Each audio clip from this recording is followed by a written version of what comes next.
Okay, everybody just got the message. We have started recording. All right, tonight's topic is the atomic age. And I had real difficulty with this one because I knew exactly what I didn't want to do, but I wasn't precisely sure of what I wanted to do. What I didn't want to do was a historical narrative. I didn't want to say, here are the stages of the Manhattan Project. I didn't want to say, and after the bomb was dropped, here's medically what happened in Hiroshima. Here's the data about the deaths. Here's the data about the birth defects. Here's the data about all of the after effects that we didn't know would happen or weren't sure of. And then we were getting a kind of a reality check. This is what really happened. Okay, that's what I didn't want to do. What I wanted to do is I recognized that the atomic bomb affected my life in every aspect of it. It has affected and changed this culture. It has made this culture what it is. You can find, well, what I'm going to do something a little silly here, but that's okay. Being silly is one of the things I do best. I'm going to play you a little music. Just a...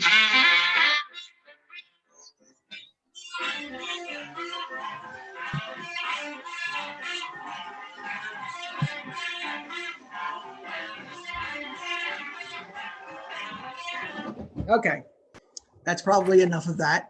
And the reason I played that song, it is called the H-Bomb Boogie. And if you go to YouTube, you can find, and you put in atomic bomb and music, you can literally find hundreds of songs about the atomic bomb and its impact and what it has, how it has changed the world and all the kinds of things. If you went into any library, you could find hundreds of books, works of imaginative fiction as well as history, that try and look at the post-apocalyptic world in the event of a possible nuclear war. It's invaded every part of our culture, whether you want to talk about politics, all of the things that happened in the 1950s with the House Un-American Activities and blacklisting and Joseph McCarthy and McCarthyism. The bedrock under all of those was the atomic bomb. Was there a fear of communism? Absolutely. Was there a hatred for the Russians? Absolutely. But in 1949, the Russians detonated their first atomic bomb, and that escalated the fear enormously and gave the leverage for the kinds of politics that would happen in the 1950s. There's almost no event in our history that post 1945 you can think of that you don't have to take into consideration the bomb, whether it's nuclear or atomic, and its impact on us. And again, on the way we think and feel about things. It's just there. And that's what I kind of wanted to write about. But again, it's gotten into politics, it's gotten into our educational systems, it's gotten into advertising. I mean, how many products use atomic language to describe how powerful their product is? I mean, it'd be even silly. In the late 1940s, there was a stripper who advertised herself as the atomic bomb. I mean, it's in every part of our culture. If you go to YouTube again and say, I want to find movies with a nuclear theme, nuclear bomb theme. In the 50s alone, hundreds. It's what we thought about. It's what was on our mind. Again, I don't think you can think of an area of our lives that the atomic bomb doesn't touch on for us. And so that's so amorphous. How do we get there? How do I say what I want to say? I mean, I can state the obvious. The world changed on August 6, 1945, and it ain't going back. And America changed in 1945, and we're not going back. And we as individual people changed or were impacted by that in significant ways, and we're not going back. And whether, you know, in my essay, one of the things I say is we could rename this period as the age of anxiety, because in the back of our minds at all times, we knew there was the bomb. We knew that there was the potential that at any moment now, the world could be brought into a cataclysm that could mean extinction. I mean, that's just a reality that we lived and breathed with, went to bed with, and had our nightmares with. And Again, it's a I had real trouble figuring out how I was going to do it. Again, I don't want to talk about Manhattan Project. What do I want to talk about? I want to talk about kids hiding under their desks to avoid nuclear fallout. I want to talk about fallout shelters. I want to talk about all the things that are not newsworthy events, but are part of the way that we have lived our lives over the last 60 plus years, more than 60 years now. Yeah, 80 years. And the atomic bomb is behind all of that. And anyway, what I finally did was I came up with about 7 areas that I wanted to talk about. I have the list here, so I should read it. I should turn to the right page. They are World War III, which fortunately hasn't happened yet. The nuclear apocalypse, the remaking of questions of morality. We think about morality in a different way because of the bomb. And, anybody who is connected to some basic religious faith has their own sense of certainty of the immutability of morality. But the bomb changes the way we look at some questions, maybe in ways that pre-atomic bomb, we wouldn't have. Man has always been aggressive. Man has always had a propensity for warfare. But now warfare means something different. We can drop a bomb and, well, in Hiroshima, within a second or within seconds, 80,000 people were dead. And then what flowed were a whole lot of other consequences we were not aware of, or not aware of how great they would be, how enormous they would be in terms of birth defects and radiation sickness and all of those other things. I remember once reading, before they tested the first bomb, one of the scientists on the Manhattan Project had a theory that he didn't know if it was true or not, that if we exploded the bomb, all the nitrogen in the atmosphere would catch on fire. And if it did, that's the end of the earth. They detonated the bomb and the nitrogen did not catch on fire and we're all here. But those are the kinds of, how do you make those judgments? How do you make those calls? I think, J. Robert Oppenheimer, who was the father of the bomb, said, "We have become death, the destroyer of worlds." Well, we have that power. Are we playing God when we play with that power? Do we have the right to? Can we trust governments with that power? There's so many questions that come up that we need to think about, that we are forced to think about, not need, because that power is there. And so we are living in a different world than our grandfathers lived in, and a world maybe they could not have imagined. They could imagine so many things that are logical extensions of the world they lived in, but the atomic bomb changed everything. Okay, in addition to that, I want to look at the kind of political hysteria and paranoia that allows for things like, the chase for atomic spies is what it comes out of. The Russians got the bomb 5 years earlier than we thought they would. Who betrayed us? Who sold the secrets? And we go on this witch hunt to find those people. And that is what fuels McCarthyism. But at the bedrock of it, it comes out of, again, fear of the atomic bomb. Then, because this whole project is about me, I'm being very narcissistic here. This project is about how history that I have lived through has impacted me. And so the next one is, what was it like to be a child in the 50s and 60s? I was born in 53. That's me. And, it's one thing for a 40-year-old to live with these questions. It's another thing for a 6-year-old to live with these questions. And what does that do to them? How does it change them? How does it alter their view of the world? What do they think about the future? Are they hopeful? There was an old joke, and jokes are often funny because they're not funny. And the joke was, you go up to a kid and say, instead of what do you want to be when you grow up, what would you like to be if you grow up? But that's that's the world that we were living in. And then two final ones, Saturday matinees, because if we want to look at what we felt and thought about the nuclear fear, the nuclear threat, let's go to the movies. It's all there. Whether it's giant insects, whatever it is, it's there. And finally, détente, which is an attempt to make the world a safer place but a question: are we safer? And how much safer? Are we safe enough? All of these are really serious and big questions. And as a generation, and the generations that have followed me, just out of necessity, we've had to deal with these questions. We've had to think about these questions. We'd have had to be anxious about these questions, and maybe some of us have some nightmares about these questions. It's just the way that it works sometimes. And that, you know, you're born into the age you are born in. All right. I want to talk about World War III now. Obviously, we know it hasn't happened. But do you know how close we were at the end of World War II?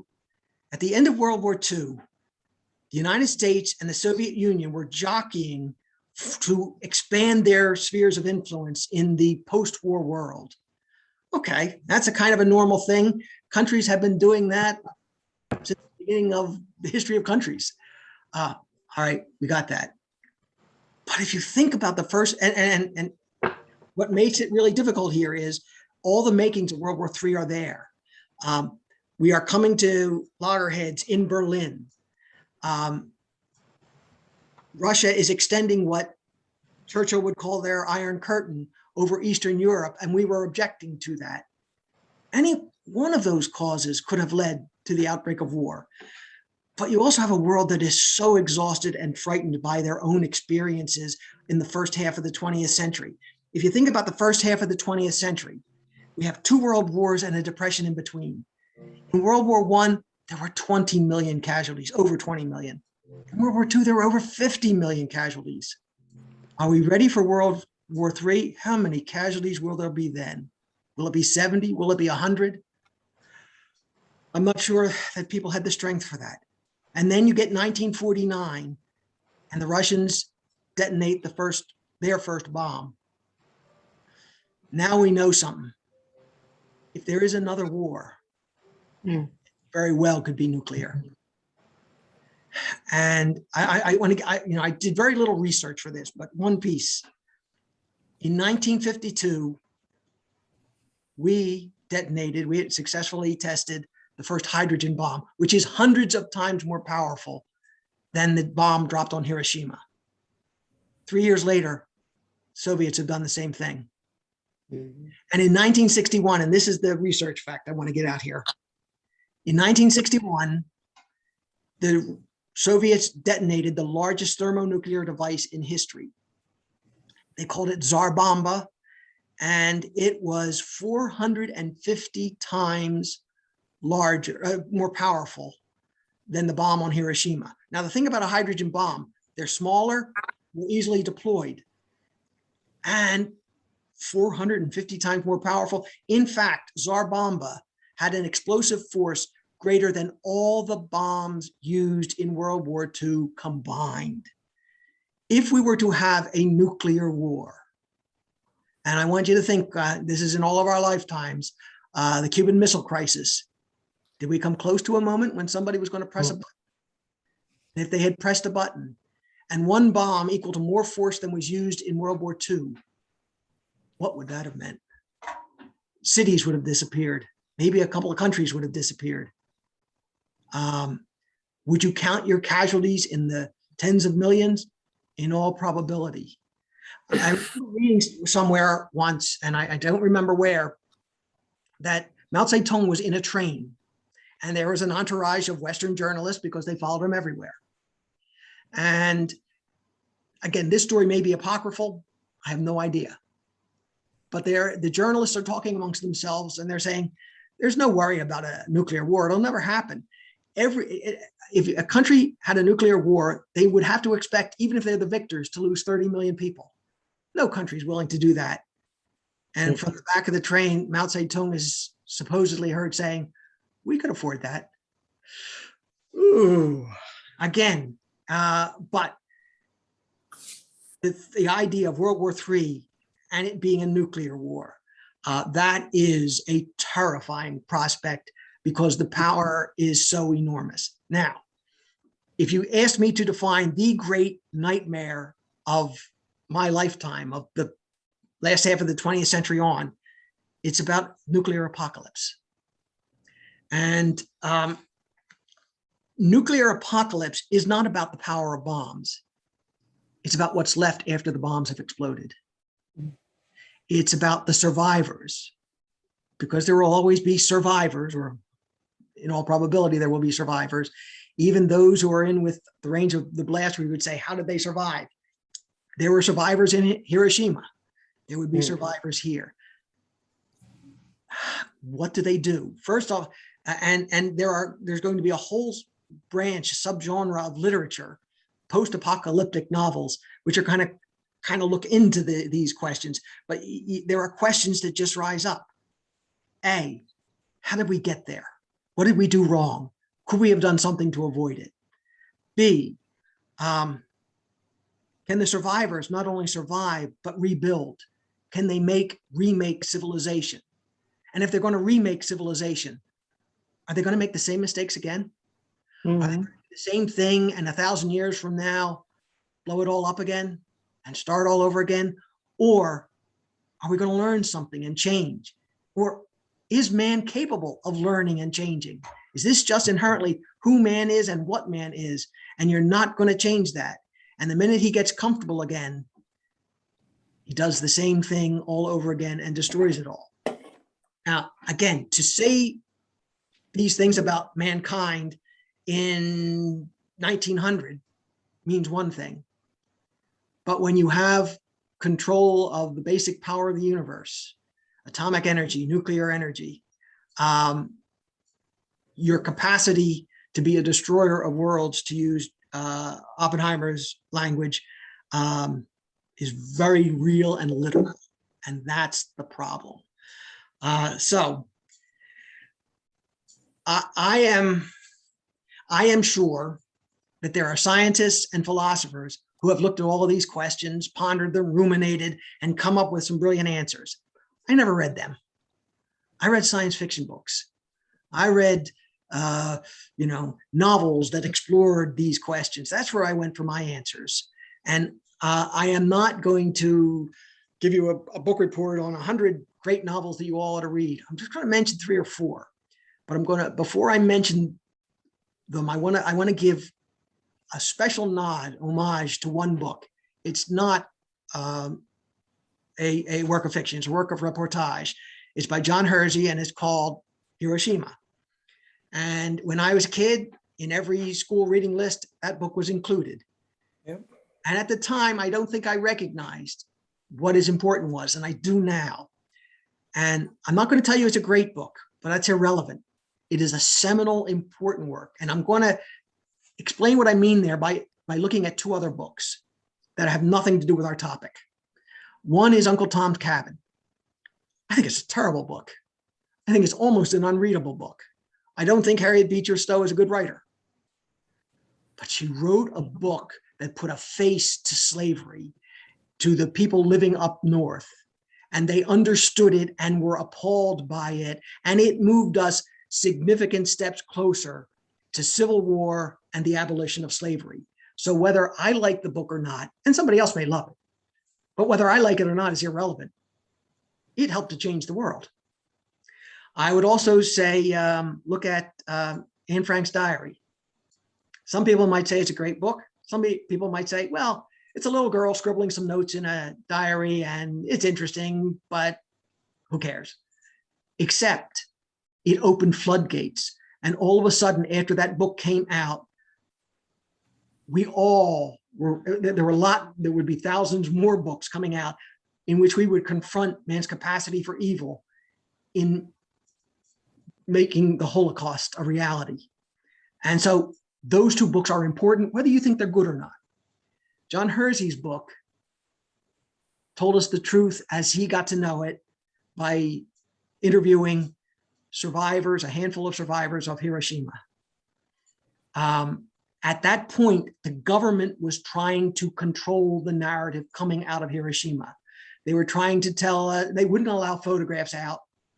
And they were trying to tell us about everything's under control. And look at all the good things that have happened now, because with this bomb, there will be no wars in the future because everybody will be afraid of that with the power and then we can turn this atomic energy to so many beneficial uses. And they were putting a very, very positive spin on the atom bomb. And then Herseys Book came out. And it was the first glimpse into what happened, what was going on behind the curtain. Yeah. And again, is it a great book? I don't think it is. I think it's a very good book. But it's the jumping off point. It opened the floodgates, and it allowed other writers, whether they're reporters or historians, to go in and study what really happened in Hiroshima. And it allowed writers of creative fiction to use their imagination to imagine what such an experience was like, and then to write those novels that as a 10 and 12 and 14-year-old kid that I ate up. Again, I got so many of my answers to these questions, not from scientists and historians, but from writers of pulp science fiction. Well, some of them are actually very, very good. I'm going to just, a recommendation list and then a comment or two on like 3 or so of the books. One is James K. Morrow wrote a book called This Is the Way the World Ends. And it took the most interesting perspective on the atomic bomb and anxiety that flows from it of any of these books that I have read. I think it's really a great book. What it does is it tells a story. There's a nuclear war that destroys the earth, and there's a handful of survivors. Aliens come down and put those survivors on trial for their complicity in the war, because what's the John Stuart Mill quote? For evil to triumph, all we need is for good people to do nothing. Yeah. And so they are on trial for doing nothing, for not showing the moral outrage that says, this cannot be. We cannot allow this. We will not allow you to do this. We will stop you in your tracks. And that failure, again, it's the most interesting perspective, because normally what they just do is, how do the survivors move on? Well, no, you have some complicity in this. This didn't happen just because it happened. It happened because so many people, the Holocaust didn't happen because Hitler was an evil man and wanted to kill 6 million Jews. There had to have been complicity. And if there's not complicity, Hitler doesn't have enough power to do that. Again, is Hitler an evil man? Okay, yes, of course. Could he have killed lots of Jews in the process of these things? Yes. But the Holocaust is evil on a scale that requires societal complicity. We were just following orders, whatever form it takes. And when I said the atom bomb brings up a new perspective on moral questions, it's exactly that. Are we required to step in and say, no, you cannot do this. This must not happen. We will not allow that. James K. Morrow's conclusion is yes. And again, this whole thing is about how history has impacted me. James K. Morrow taught me to answer that question, yes. I didn't learn it from some other learned and source, some great thinker. I learned it from a writer of creative fiction who kind of made me see things that maybe in a way that I didn't see them before. Maybe before I was willing to point fingers. It's your fault. You did this. You did. No. It's my role in this question too. I have some responsibility. I have some responsibility. I have a lot of responsibility. All of us as individuals do. And I thought that was a great book and a heartbreaking book. And I really recommend it to people. James K. Morrow, This Is the Way the World Ends. One of my favorite books growing up as a kid, I loved Kurt Vonnegut. Cat's Cradle is about the end of the world, but it's also a satire that looks at the arms race, at our obsessions with science and technology, our attitudes towards religion, and how all of these come together as we joyfully and comically destroy the world. Excuse me, can I just ask a question? Yes, you can.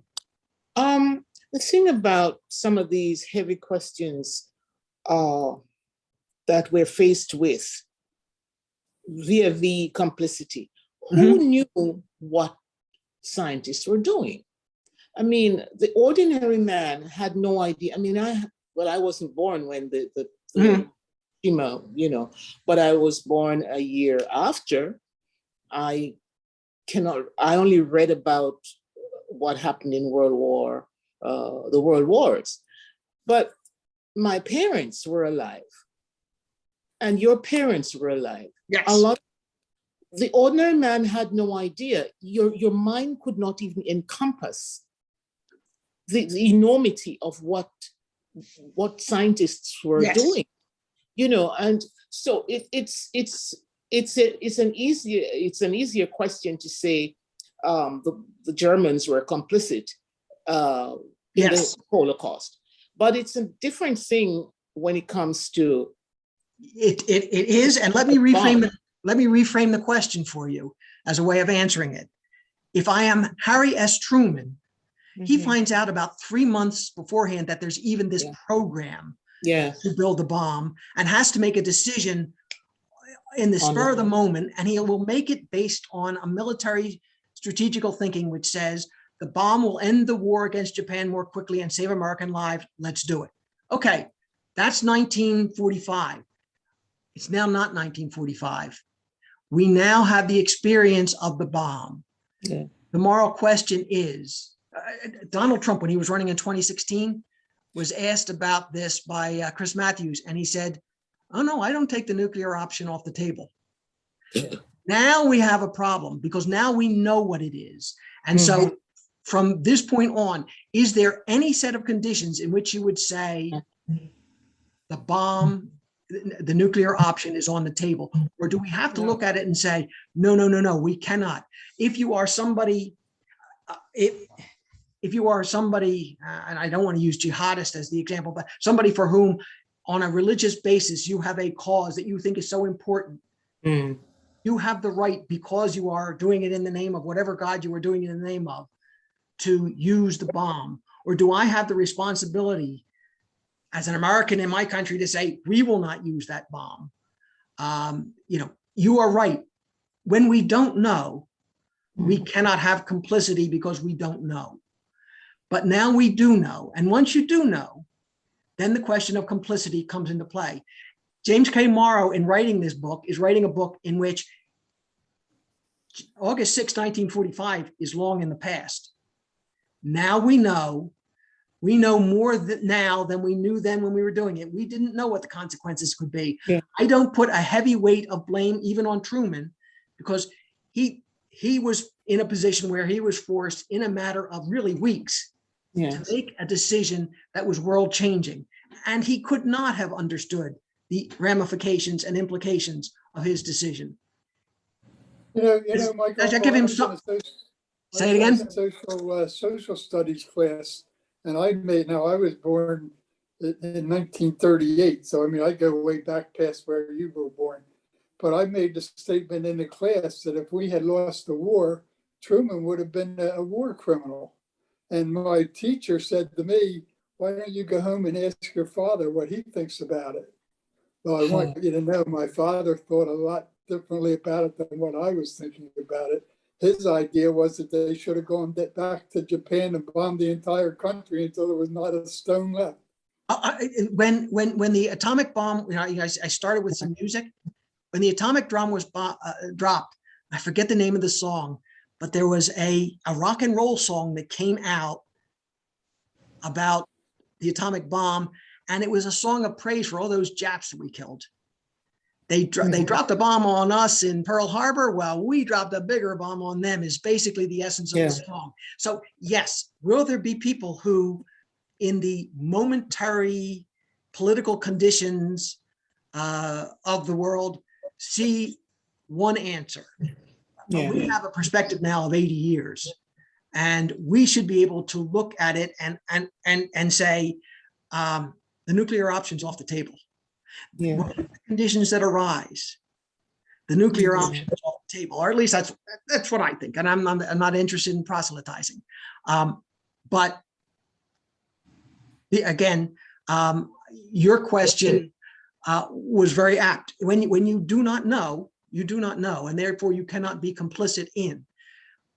But when history occurs, now you know, and now you have a responsibility to find out as much as you can. I mean, that's one of the problems of the nuclear anxiety is we have to know about these things. The world is too dangerous for us just to say, well, we'll trust the government to do what it does. Yeah. The thing about it also is when Paul just said something there, the opposite view that his father with the war. I watched recently, I rewatched the Ken Burns, The War. Right.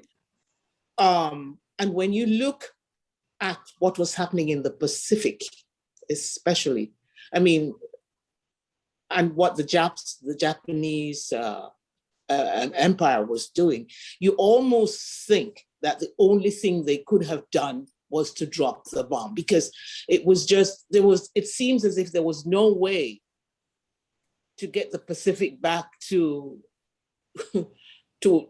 the hands of who owned the different islands. Sure. Because it was totally suffused with the empire, the Japanese empire. Yes. It's almost, hindsight is what we're looking at it. Yes. But when you look at what the war looked like in 1944, you're almost thinking they had no choice. But if I were to put myself back in 1944, I would say two things. One, with the war in Germany over and the Soviets promising to join us in the Pacific War, it was, I think, almost inevitable at that point that the Japanese were going to be defeated. It would have required an land invasion of Japan, and the estimates have been that 250,000 Americans would die in that process, but that we would have won. That's an enormous cost to play. And this is what Truman was balancing. Yeah. Truman is balancing that. We're not. We now have had time to live with these questions and to think these things through. And again, just if you think about man's aggression, if you look at the firebombing of Dresden, I'll tell you a little story that I find really terribly frightening. Firebombing of Dresden prior to Hiroshima was the greatest war tragedy in history in terms of the number of people that it killed. Now, the story behind the story is the Germans had bombed, I forget what town it was, a town in England, had firebombed it. And the normal process of a firebombing is there's an explosion of flames, they burn for a short while, and then the flames go out. But when they bombed this town in England, it kept burning. The fire didn't go out, and it just spread and spread horizontally and killed enormously more people than any firebombing beforehand. So this was before America was in the war. British and American scientists got together to study why did that happen.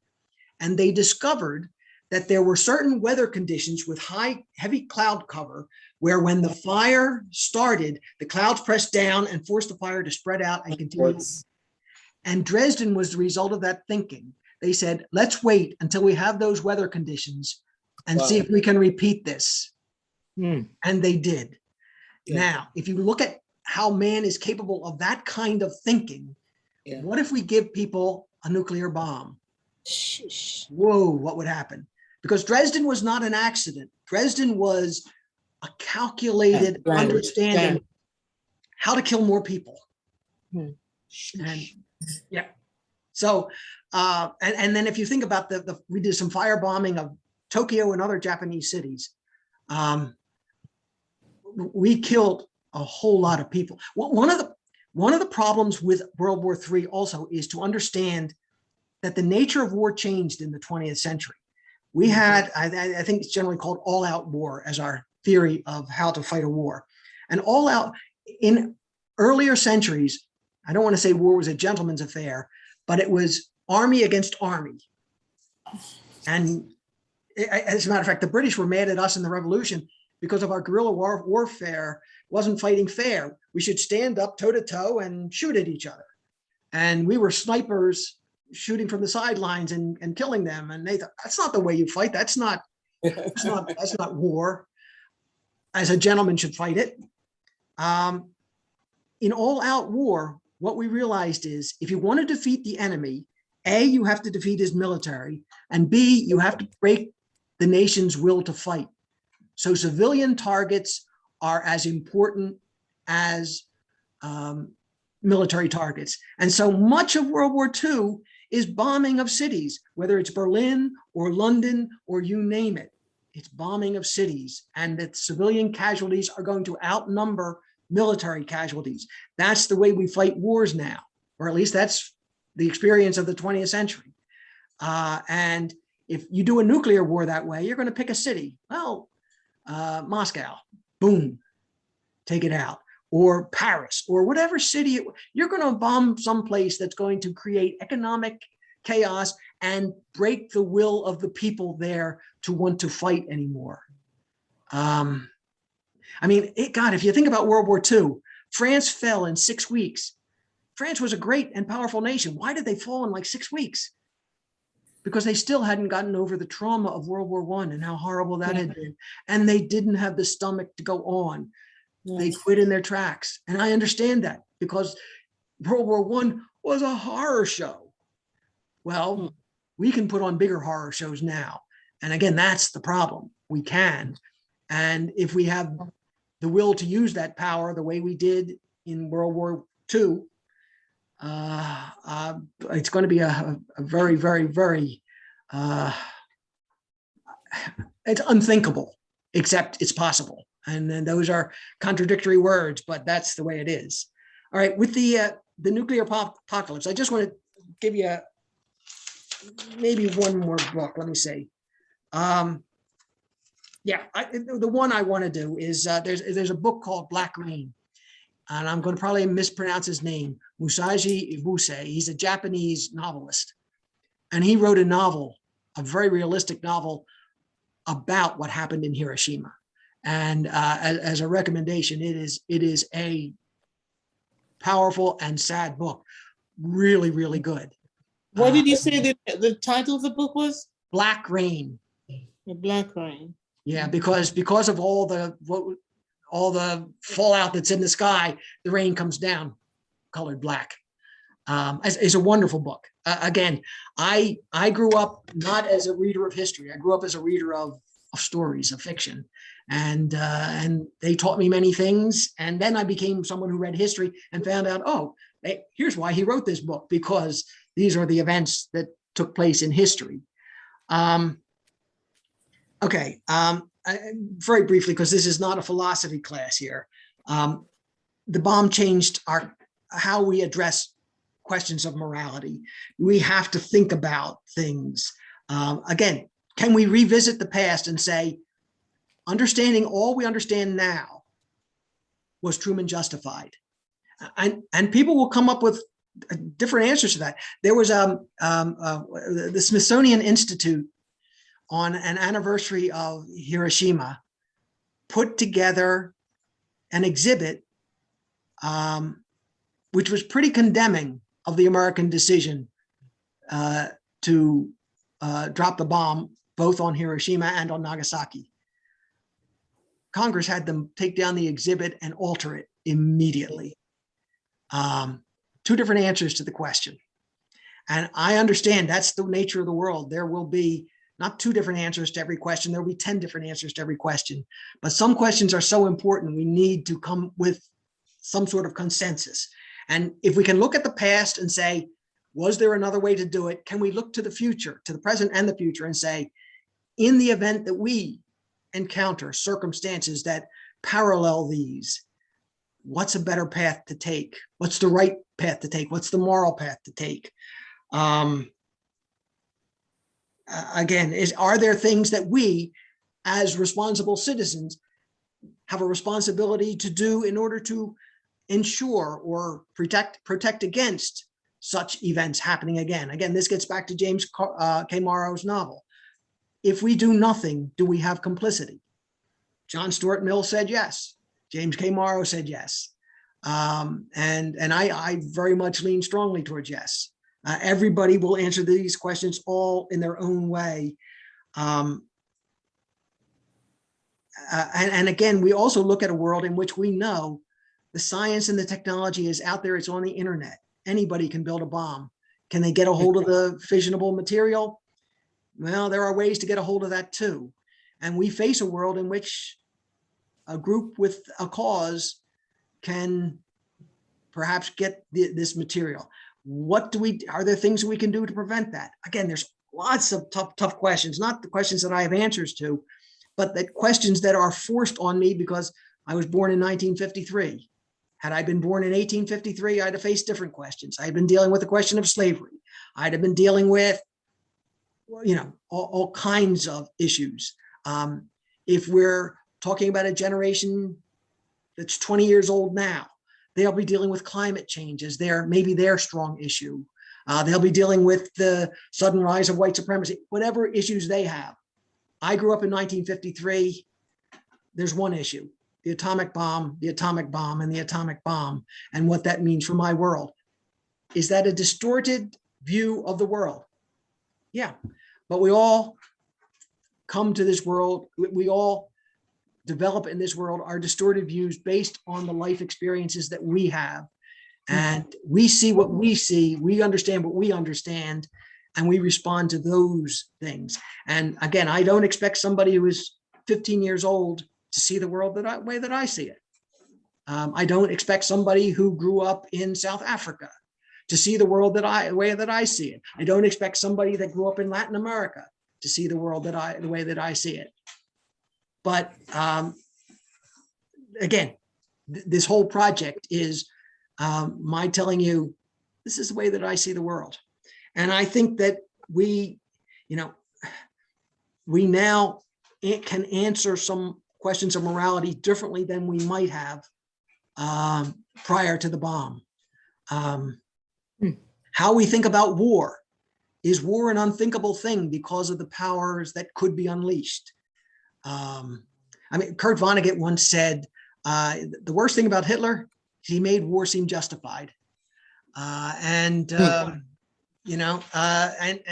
a kind of a comic, ugly truth to that. But can we learn and can we do better? The thing though, it's if there's one thing that seems apparent, yes, is that history teaches nothing. I'm afraid I'm agreeing with you. Well, the thing is, if there can be a war in World War I, and honest to God, another one in 1939. And people will tell you, historians will tell you, there really one war. There was a break in between, and the Great Depression happened, but World War II and World War I are really like a 30 years war that was fought in the 18th century, I guess. That we really did learn nothing, and we didn't. History really teaches nothing. If you think about even Britain was at war for at least 150 years with Afghanistan. And I knew when America went into Afghanistan, there's nothing that's going to happen. Mm-hmm. They're not going to win that war. They could ask the British. The British were there for an extended period, like 150 years, and had to leave. So history really teaches nothing. It's just that we're hoping that, like with the Cuban Missile Crisis in '61, common sense came into play there. And I guess people were saying, no, we need to handle it. We don't want to go to war again. We don't want to. So that didn't happen. But we came close to war with the Cuban Missile Crisis. The world came because it did. And what we have done in the Cold War is to avoid a direct confrontation with the Soviet Union, but we fight proxy wars, whether they're in the Middle East, in Latin America, Nicaragua, or elsewhere, whether they're Vietnam, whatever it is. We fight proxy wars. We never directly confront each other. We never escalate to nuclear. But there's a fair constancy there. At any rate, where I want to go now, I think, is to the atomic spies and the political hysteria of the 1950s and 60s. When the Russians got the bomb in 1949. That was about 5 years before we thought they would. Excuse me. And we were convinced we had an enemy within. Somebody had betrayed us. Somebody had given secrets away. And we were obsessively after finding them. Now, I'm going to look at three cases, 2 trials. One's not a trial. And they are the Alger Hiss case, the Julius and Ethel Rosenberg case, and then in the matter of J. Robert Oppenheimer. But what I won't do is, I'm not interested in the question, not particularly interested in the question, were they innocent or guilty? I think that's irrelevant. It's not irrelevant, but it's not central to what those cases mean to us as a country. They have greater significance to the families of Alger Hiss and the families of the Rosenbergs. Yeah, the outcome of the case is about their families, but not to the country. The Alger Hiss case is important. It's the first one. It really gets started in 1946. A man named Whittaker Chambers accuses Alger Hiss of being a spy having been a spy for the Soviets in the 1930s. Okay. Hiss denies this, vehemently denies it, calls Whittaker Chambers a liar. Now, Alger Hiss was somebody of significance. I mean, he wasn't world famous, but he was significant. He had been with FDR at Yalta. He had had a role in establishing the UN. He was a well-connected government lawyer and had been a member of the State Department. So somebody of significance, upper level, but not top. Well, certain politicians, like the members of the House Un-American Activities Committee and Senator Joseph McCarthy, had been trying to promote this idea that we've got traitors in government, that there are communist subversives in the State Department and other high places. The Alger Hiss case was the perfect case for them. And Richard Nixon, who was at that point a very obscure California congressman, he latched onto it immediately, and he ordered Hiss and Whittaker Chambers to appear before the committees. These would be the first televised congressional hearings. So the nation was watching. And they did not charge, ultimately, after the hearings, there will be a trial. Alger Hiss is not charged with espionage because were he guilty or not was irrelevant because statute of limitations had passed on those things. So he was charged with having lied under oath, perjury, and he was found guilty and convicted. Now, was he guilty? He was found guilty. By my reading, the trial did not make the case for his guilt. It relied on just the testimony of Whittaker Chambers, who had perjured himself in earlier situations, and some very circumstantial evidence. But he was found guilty. Now, since that time, there's a file called the Venona files. And what it is military intelligence would collect whatever they found and decrypt them to get information, anybody sending messages to the Soviet Union. And a number of those files had Alger Hiss's name in them. That doesn't mean he was a spy, but it gives some possibilities to substantiate that he might have been.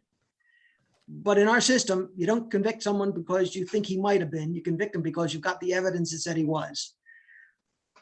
But again, innocent or guilty, we can have debates about that forever, and one side will not agree with the other.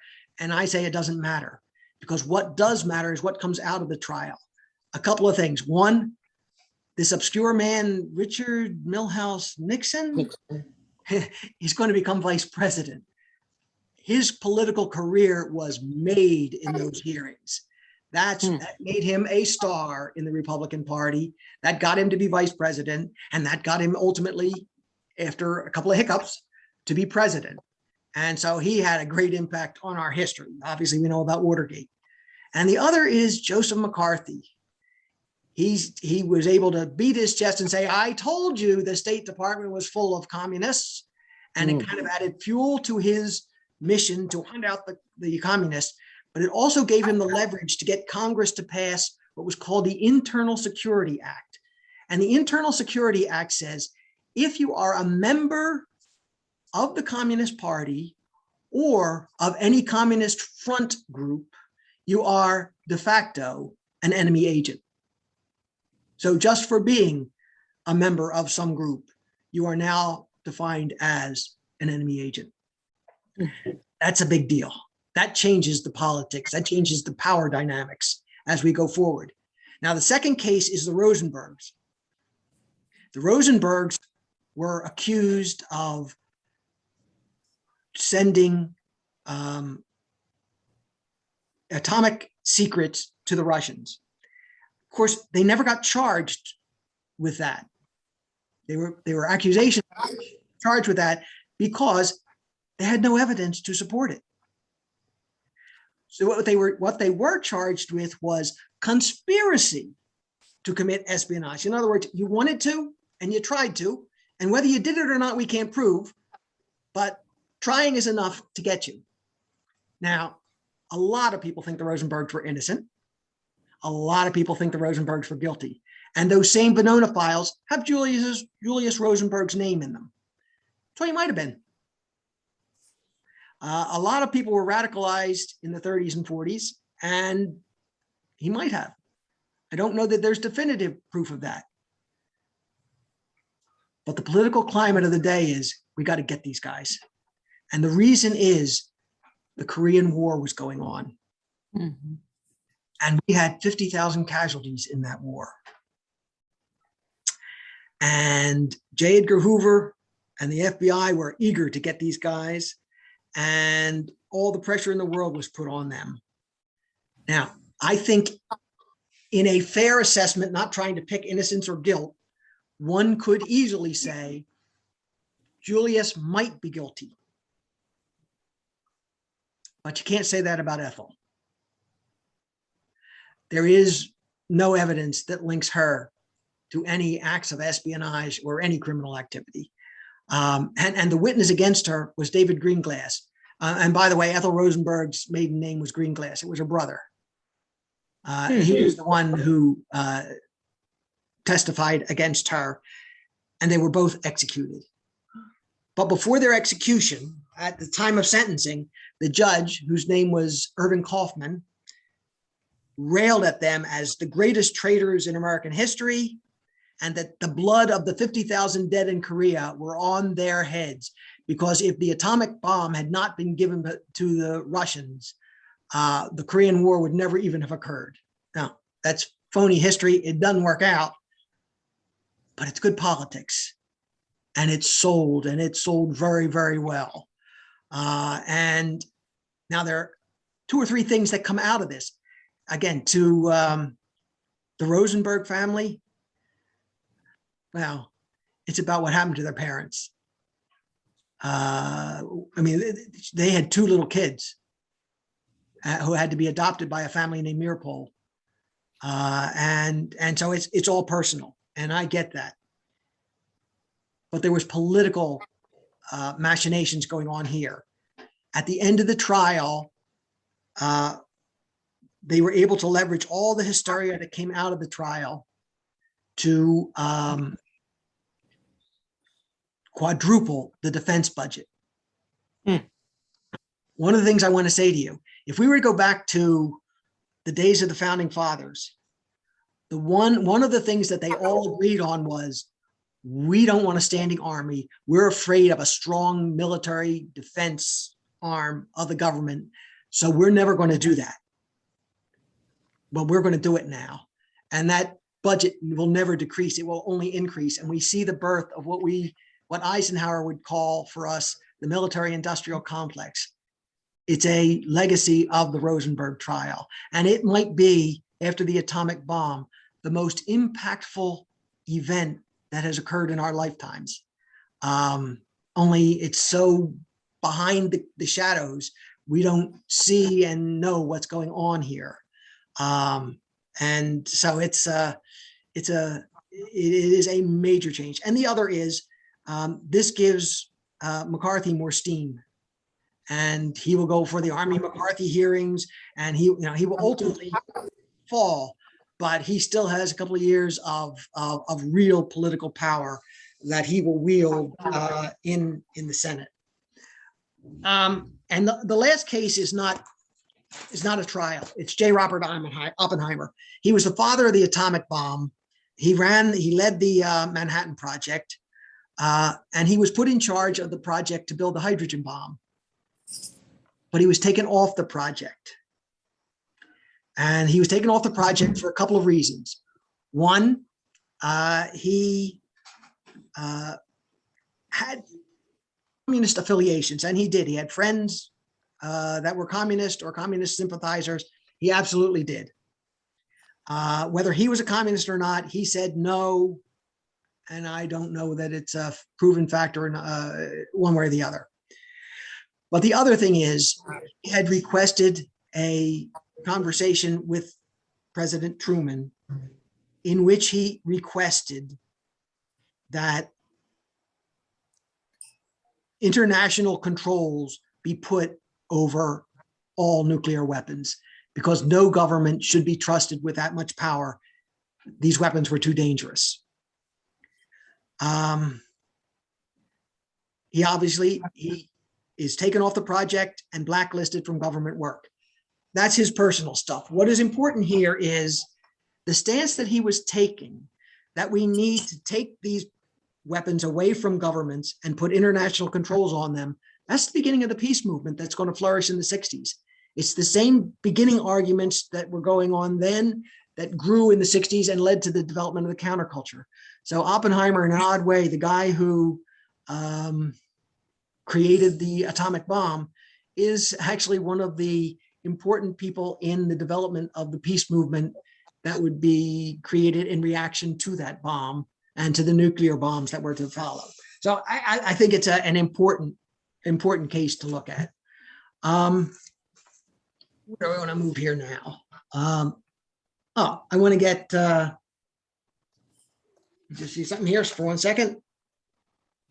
Okay, I want to get to myself, to children growing up in the 50s.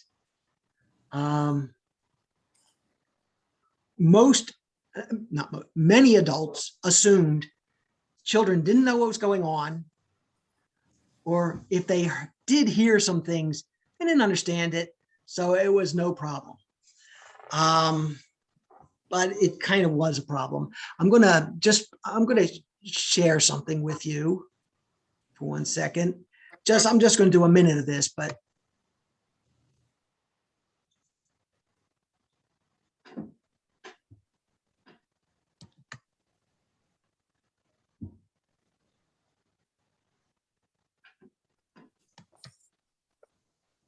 can you guys see this? No. I did something wrong then.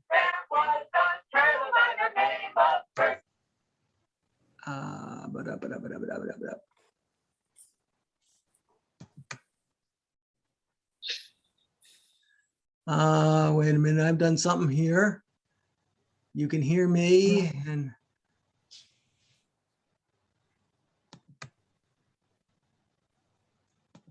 I'm not going to bother with it because technology is not necessarily my strong point. You could hear the singing there. There was a cartoon that the Federal Civil Defense Administration put together called Duck and Cover, and it was a turtle. I'm sorry, a duck, Bert the duck, who was taught to, in the case of a nuclear attack, here's what you do: you duck and cover. And then there would be live action of kids playing basketball and doing other things. And then the sirens went off, and those kids knew immediately what to do. They went to the safest place they could and ducked and covered. And the idea there was, we're doing it in the form of a cartoon so kids won't be scared, but we're giving them good information so they'll be safe. But if you're constantly being told, duck and cover, a nuclear attack could happen at any moment, listen for the sirens, they get it. And they have nightmares as a result, or fears of various kinds as a result. It is almost natural. Again, we assumed that they wouldn't have these but of course they did. And for anyone growing up in the 50s, you grew up with, osmotically or in actuality, with an understanding of these great dangers that were out there. And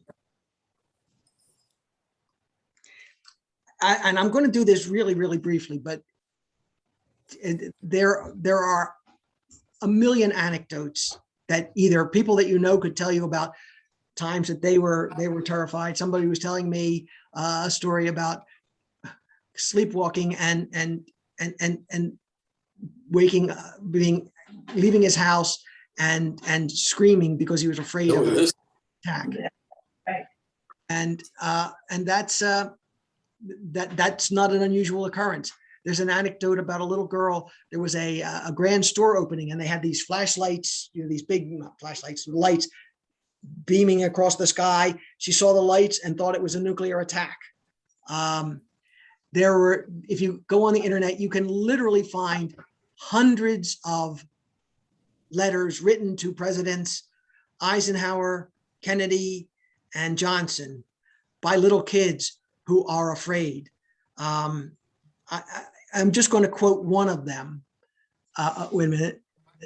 I see something here. I'm not sure I'm going to do this. Somebody was doing something, but I don't know. I'm sorry, technology is not my strong point. At any rate, this is during the Cuban Missile Crisis.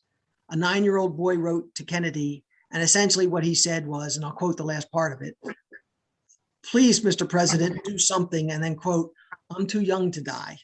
He was 9 years old. No 9-year-old should ever write a letter like that. And unfortunately, not just back then, but now, we have lots of 9-year-olds in various parts of the world who could write sentences equally or more devastating than that. It's just the way it is. And you know, we were saying earlier, do we ever learn? Do we ever change? That's a sign that we haven't learned and we haven't changed. 9-year-olds should not ever even have those thoughts in their head, but they do. And it's awful. Yes, somebody. Okay, what I'm going to do now is take us to the movies. Saturday matinees, whether you're literally in a theater or whether you're just at home sitting on the couch watching a movie, the movies of the 50s and 60s were rife with all the imagery of the atomic world that we were living in. There were movies about giant insects. There were movies about spy plots. There were you name whatever our fear was, the fear of communism or the fear of the atomic bomb. The movies were a place where we could go and confront those and maybe even diffuse them a little bit for ourselves. I'm going to talk about 2 or 3 films here just to, because I think they were most illustrative of what I want to say.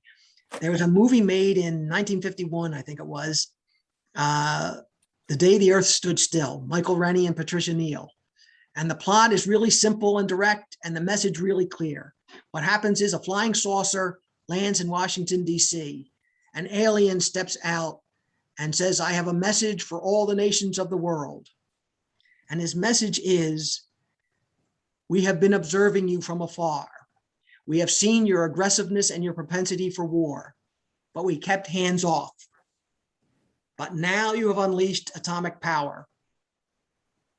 You had better change your ways or face obliteration." And the alien's name, by the way, is Klaatu, and Klaatu Barada Nikto is the phrase that comes out of that movie. But anyway, I'm going to read the last words of the film. Klaatu says, "Your choice is simple. Join us and live in peace, or pursue your present course and face obliteration." That's the nuclear fear. Either we change, either we learn, either we get off the course we're on, or we will face obliteration. Now, the threat in the movie is from outside. They will come and destroy us because we represent a danger to the universe. But the reality is we'll destroy ourselves if we continue to follow this course. Now, is it a simplified message? Yes, it is. Did it hit home in the 50s?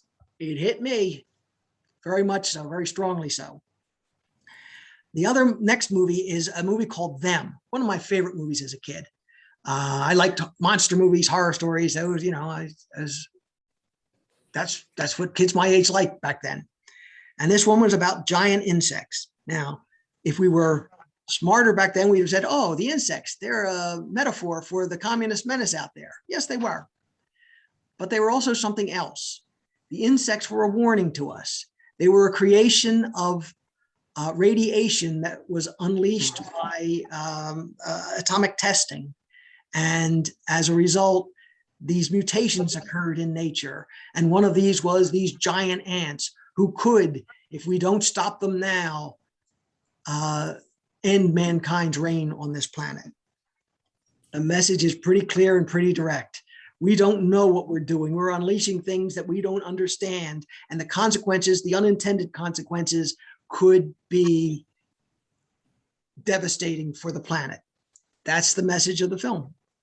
Did I see that when I was 11 years old? Of course not. But as I look back on those things, I see, yes, that's the message of that film. I'm going to tell you an anecdote here, which is a little, I'll save it for later. Another film that's out there that was made in like 1963, 64, just a few years after the Cuban Missile Crisis, is Failsafe. Failsafe is not science fiction. It's an attempt at a realistic Cold War thriller. The storyline is pretty simple. An unidentified aircraft enters American airspace, and it triggers alarms that via computers send an order to a bomber squadron to head to Moscow and nuke them. Okay. We realize the mistake and try to stop it. But the Soviets have put in jamming devices so our radio messages can't get through, and we can't stop the plane. And then we talk to the Soviets and say, this is desperate. You're going to get bombed here.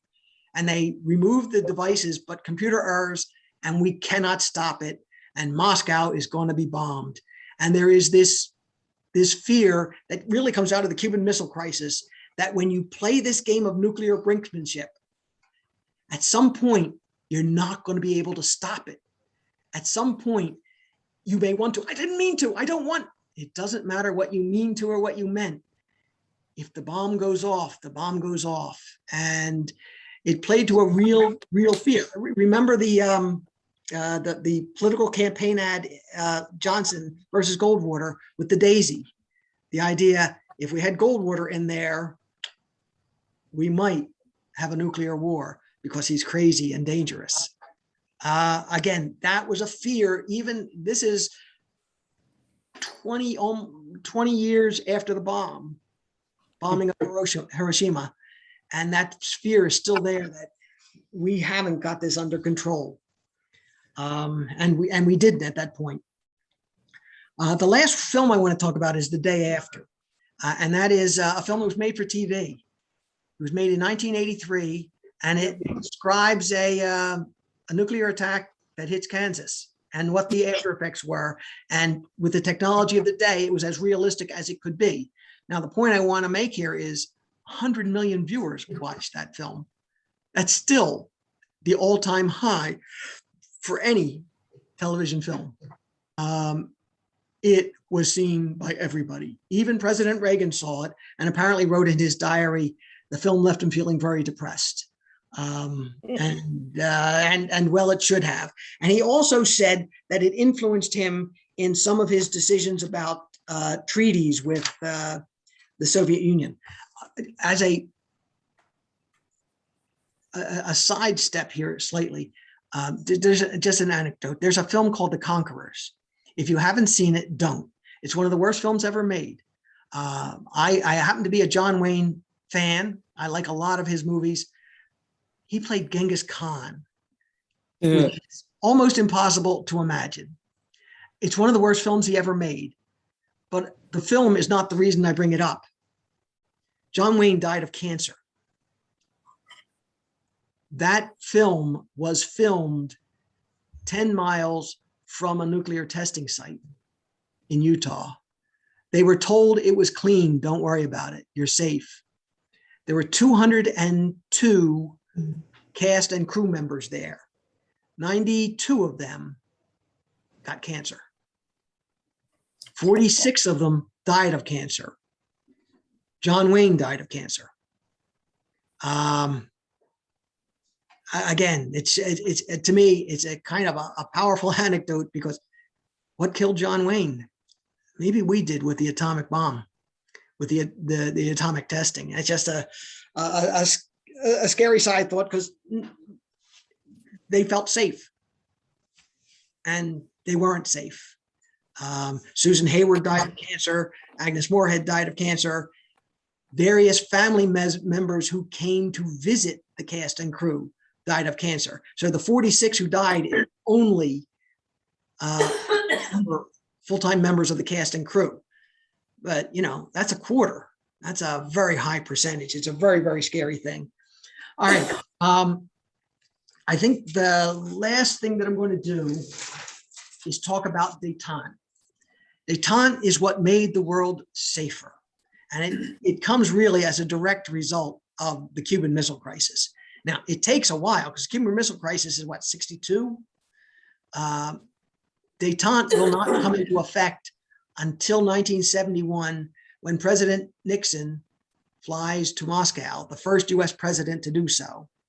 And what they do is negotiate a set of policies and agreements that will make it less likely that the Soviet Union and the United States will ever come into direct confrontation, and to make it less likely that the nuclear option will be used by either of them.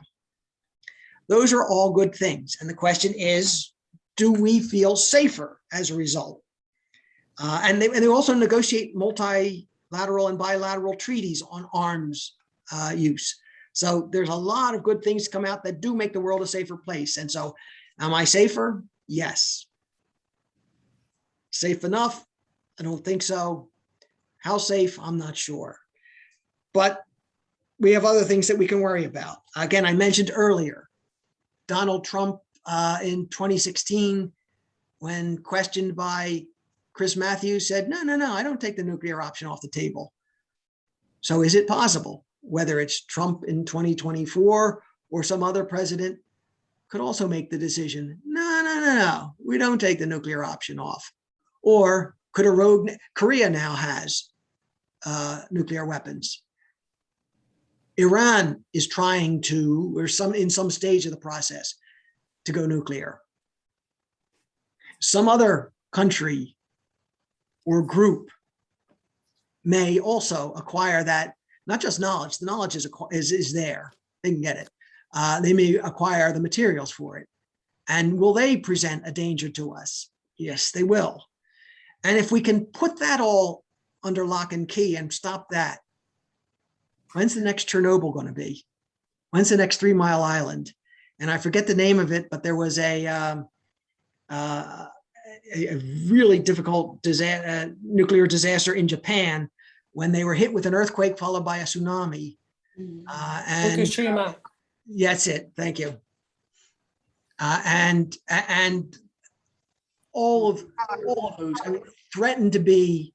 Chernobyl was awful. If I can recommend another a mini series, the one they did on Chernobyl, you won't sleep well at night, but it's really, really well done, and it helps you to understand what really happened there. As again, often I go to the movies and to books, works of fiction, for my answers to questions, and that's one of the places that I went. And I guess I would close by saying, do I still worry? And the answer is yes. And to the question why, the answer is, I've had 68 years of the habit of worrying, and I guess I can't let it go. And so I do worry. And I am not trusting. And again, part of the whole purpose of this whole 3 or 4 year project is to look at how the world shaped me and how I feel about that. And so that's what I've tried to do tonight.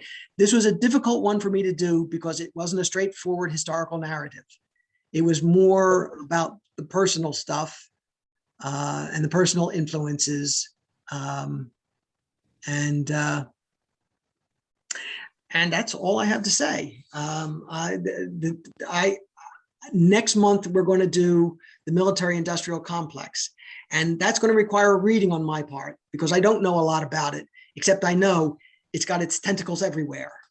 And I know that it scared Eisenhower, who warned us about it when it was in its incipient stages.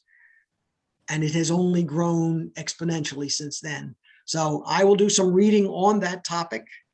And we're not going to meet, a reminder, we're not going to meet in December. It's too close to Christmas. So we always skip December. It'll be the third Thursday in January.